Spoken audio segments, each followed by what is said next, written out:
Oke, Assalamualaikum warahmatullahi wabarakatuh, sahabat trading analisa. Kita akan ulas kembali ya untuk market goal seperti biasa. Trading analisa selalu mengulas market goal ya tanpa fireline, jadi khusus untuk market goal saja. Oke, kita lihat di historinya yang kemarin ya, dan di video yang kemarin juga sudah saya jelaskan ya bahwa di time frame daily ini market berpotensi membuat sebuah break of structure ya. Setelah dia membuat bus di sini ada inducement, dia mengambil inducement, kemudian ada potensi untuk membuat break of structure. Dan yang kemarin, di hari kemarin ya, di candle yang kemarin ini market sudah berhasil membuat break of structure di sini ya, karena ini sudah close body candle ya. Jadi sekarang sudah ada bos ya. Nah, tentu di video sebelumnya saya jelaskan ya, saya ada entry di area-area sini ya, bagaimana cara entry saya di area situ, dan ada juga entry yang gagal untuk jangka panjang ya, gagal untuk di jangka panjang. Karena apa? Karena di sini yang gagal yang kemarin ya, ini saya ingin menjelaskan sedikit kegagalan SMC atau metode SMC di time frame M15 ya. Kenapa kok gagal ya? Jadi kita bisa mencari tahu alasannya itu kenapa.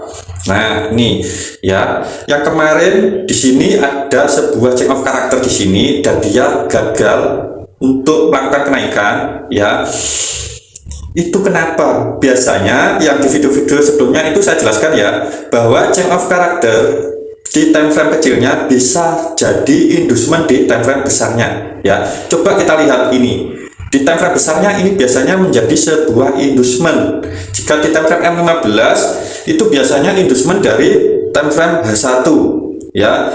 Demikian pula di time frame H1 biasanya inducement dari time frame H4 ya. Jadi seperti itu. Nah, di sini yang kemarin ini ya, yang saya tandai sebagai change of character di sini, ini adalah inducement di time frame H1 ya. Nah, kemudian market setelah mengambil inducement ya, di sini dia menyentuh area gap dan terus melakukan penurunan. Nah, setelah melakukan penurunan ya, di video yang kemarin saya jelaskan ya, saya ada entry di area sini ya, dan alasannya juga sudah saya jelaskan juga. Nah, setelah market melakukan penurunan ini, kemudian dia melanjutkan kenaikan. Itu artinya apa? Di sini di saat dia melakukan penurunan ini, dia break swing low ini. Nah, ini menjadi swing high yang valid. Nah, swing high yang valid ini di break dengan body candle di sini. Itu artinya di time frame H1 ini menjadi sebuah change of character ya, change of character atau chop di sini. Maka ini menjadi setup pembalikan. Nah, ini memperkuat lagi alasan saya untuk hold posisi di sini ya. Jadi jika dia sudah membuat change of character di sini ya, tentu di time frame M15 juga dia menjadi change of character. Nah, yang saya jelaskan kemarin, jika dia mampu break swing ini, maka ini akan menjadi change of character ya. Nah, ini memperkuat analisa kita untuk hold posisi sampai tujuan target kita di awal, yaitu external range liquidity di time frame daily-nya ya. Di sini kemarin adalah external range liquidity di time frame daily-nya ya, dan sekarang menjadi sebuah break of structure di time frame daily ini ya. Jadi analisa yang kemarin kita sudah mendapatkan profit dan termasuk analisanya sukses ya. Nah, sekarang saya ingin mengulas untuk market berikutnya ya, untuk analisa kedepannya seperti apa ya. Jadi di sini ya, kita bisa tandai yaitu gap-gapnya seperti ini ya. Jadi seperti itu. Oh ya, saya ingin melihat dulu di time frame weekly ya. Seperti biasa, saya juga melihat di time frame weekly.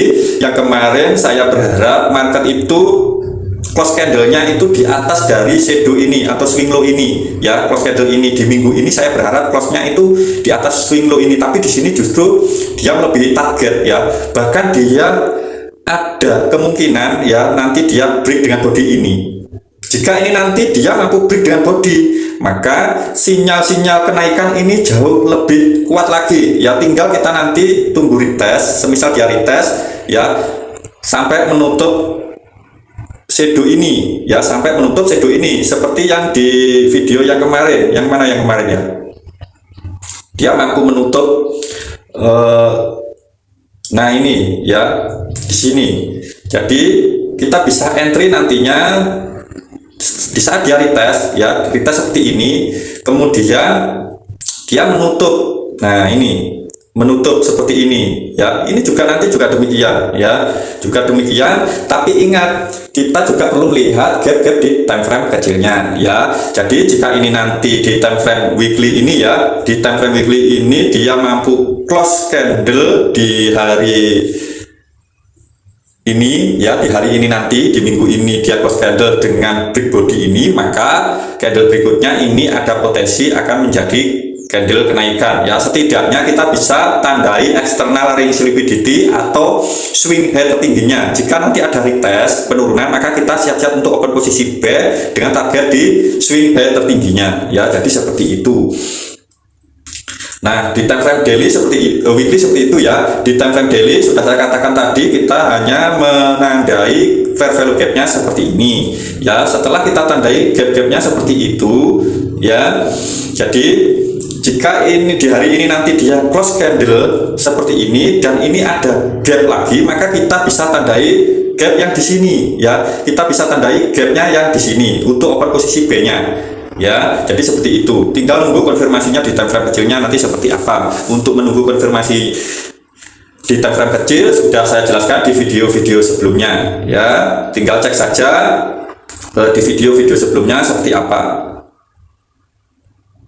Oke, mudah-mudahan sampai di sini untuk sahabat-sahabat trading analisa bisa paham ya. Nah, setelah kita tandai untuk gap-gapnya di time frame daily, kita juga bisa melihat di time frame semisal di time frame H4 ya. Di time frame H4 ini biasanya juga market itu merespon area SND-nya ya. Kalau tidak SND-nya ya fair value gap-nya ya sama saja. Tapi kita coba untuk memakai metode fair value gap untuk kali ini ya. Kita gunakan analisa pakai fair value gap. Nah, jika dilihat di time frame H4 ini ya, ini sudah saya tandai ya gap-gapnya. Jadi untuk melakukan penurunan ini market masih ada penghalangnya ya, gap di sini. Di sini ada volume imbalance gap ya, dan di sini juga ada gap. Nah, masih banyak gap-gap kenaikan ya, tapi tidak menutup kemungkinan nanti jika dia melakukan penurunan, gap-gap ini juga akan ditutup ya. Gap-gap itu akan diambil ya. Jadi seperti itu, bisa saja nanti dia mengambil gap di time frame daily ini ya, tapi entah kapan ya. Yang jelas untuk sementara ini sinyalnya masih atau informasi gapnya itu menunjukkan market itu masih ada potensi untuk melakukan kenaikan. Nah, di time frame H1 ya, ini gap time frame H4 tadi ya, gap time frame H4 ini di H1 ini dia sudah mengambil ya, yang bertepatan ini dia sudah mengambil ya. Jadi ini masih berpotensi untuk market itu melakukan kenaikan ya. Kita tinggal tandai gap-gap di atasnya ya, di gap-gap di atasnya sini. Nah, di sini ada sebuah gap ya, di sini ada volume imbalance gap yang pertama ini ya. Kemudian di sini ada gap kenaikan juga ya. Nah, kita bisa menandainya gap di time frame H1-nya. Nah, seperti ini gapnya ya, ini gap di time frame H1. Oke, setelah kita tandai seperti ini ya, kita melihat lagi di time frame kecilnya ya, di time frame kecilnya seperti apa.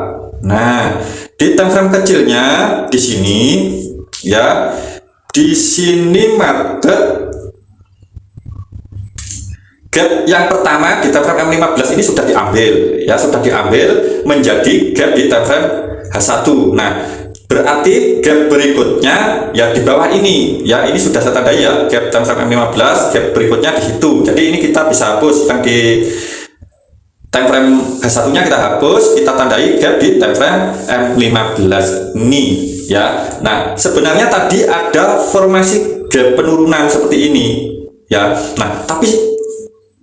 Nah, di sini dia ada candle bullish yang mampu menutup, maka ini masih kuat untuk melakukan kenaikan ya. Apalagi ini tadi berada di gap time frame daily di time frame H1 ya. Dan yang kedua, di sini market sudah berhasil mengambil liquidity ya. Ini. Nah, dia naik ke sini lalu diambil.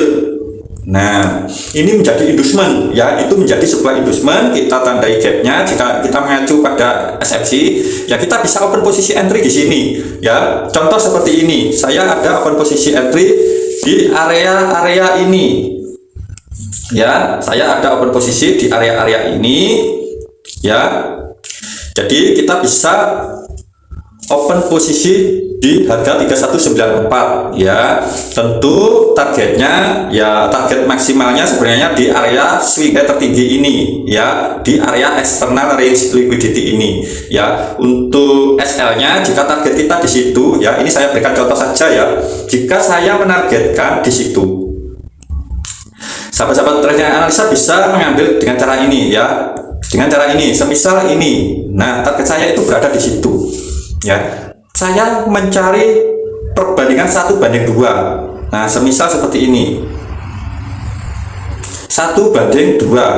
Nah, katakan di sinilah SL nya kita taruh di bawah demand ini ya, di bawah demand ini.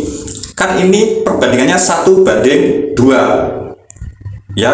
Jadi kita bisa langsung open posisi secara agresif, tapi SL nya biasanya kalau agresif itu memang agak lebar ya, agak besar dan sangat besar. Ini yang wajib diwaspadai jika sahabat-sahabat trading analisa mau entry posisi secara agresif. Perlu diperhatikan modalnya juga ya. Jadi kita bisa entry di situ. Nah, jika market sekarang sudah running seperti itu, maka kita bisa pasang SL plusnya ya. Nah, kita bisa pasang SL plusnya. Nah, jadi seperti itu, kita bisa pasang atau kita naikkan SL plusnya di sini ya. Setidaknya ya kita berapa tips lah ambil ya, karena ini sudah ada konfirmasi sell lagi ya. Ini rawan untuk ada penurunan dan mengambil ini ya. Jadi seperti itu. Nah, itu jika saya membahas tentang entry agresif ya. Tapi jika kita entry secara konservatif atau secara konfirmasi, nah, setelah market masuk gap di time frame M15 ini, di sini tidak ada konfirmasi, maka kita tidak bisa entry ya. Kita tidak entry di posisi sekarang ini, kita tidak entry ya. Dan jika ini nanti terkena SL ya, itu ya bisa saja kena SL plus, itu bisa saja, karena di sini masih belum ada konfirmasi band. Di time frame M1 ini masih belum ada konfirmasi B. Jadi untuk B di sini pun ya, ini juga sangat rawan ya. Seharusnya jika kita ingin mengembangkan equity ya, kita bisa mengambil take profit ya, setidaknya di swing inilah ya, atau di supply ini ya. Kemudian untuk entry biasanya saya ada dua ya. Nah, misal saya entry ada dua, yang satu di hold, yang satu untuk take profit ya, setidaknya mengambil berapa pips ini, 94 ke ini ada 60 pips ya. Dikenaikan ini saja, dikenaikan ini sama sekarang yang lagi running ini ada 60 pips ya. Jika di atas ini, nah di atas ini tentu ini ada 90 pips ya, hampir 100 pips kita entry di sini, ini sudah sangat besar ya, karena resikonya ini tadi juga sangat besar ya. Jadi seperti itu. Jika kita menunggu konfirmasi di time frame M1, di sini kita tidak mendapatkan entry, kita tetap menunggu ya, kita tetap menunggu, berharap market ini akan ada penurunan ya. Jika dia tidak turun, nah jika dia tidak turun dan dia mampu break ini terlebih dahulu, nah ini menjadi sinyal kenaikan lagi ya. Kita tunggu retest, nanti hajar B lagi ya. Jadi seperti itu ya. Jika kita menunggu konfirmasi entry di time frame M1, kita menunggu dia break swing ini terlebih dahulu. Ya, jadi seperti itu. Selama swing low ini belum di break, kecuali jika swing low ini di break, maka kita cari swing high-nya terdekat yang di sini nantinya, ya, yang terbawah ini umpama ini di break ya, ini nanti kita lihat ya swing high terdekatnya di mana. Jika dia sudah break, tandai gapnya, hajar back ya. Jadi analisa saya seperti itu. Oke, demikian dari trading analisa. Mudah-mudahan untuk edukasi kali ini bisa dipahami ya buat sahabat-sahabat trading analisa. Jadi untuk hari ini masih ada potensi market akan melakukan kenaikan ya, akan ada kenaikan trennya, tapi juga perlu diwaspadai ya. Jika ini nanti dia mampu break ini ya dengan body candle seperti ini, nah ini kita wajib hati-hati ya. Bisa saja ini nanti dia akan ada penurunan sampai di gap time frame H4, yaitu di harga 3151 ini ya. Bisa saja sampai situ dia mengambilnya ya, tapi di sini masih banyak penghalangnya ya. Di sini masih ada volume imbalance gap, ada area demand ya. Ini termasuk gap di time frame H1 ya. Di sini masih terhalang di time frame H1. Jadi di sini masih banyak penghalangnya ya. Untuk time frame H1 ini gapnya yang di bawah ya. Jadi bisa saja jika dia nanti turun ya, bisa saja di gap ini ya, di gap time frame H1 ini ya. Oke, kita hanya menunggu di area-area fair value gap-nya itu untuk open posisi B-nya. Ya, demikian dari trading analisa. Mudah-mudahan bisa bermanfaat. Jika sahabat-sahabat trading analisa kurang paham, ya bisa ditonton atau diulang kembali videonya. Ya, untuk video yang kemarin juga bisa ditonton kembali. Tentu seperti biasa, ya trading analisa selalu mendoakan supaya sahabat-sahabat trading analisa sehat selalu, banyak rezekinya. Assalamualaikum warahmatullahi wabarakatuh. Salam profit konsisten.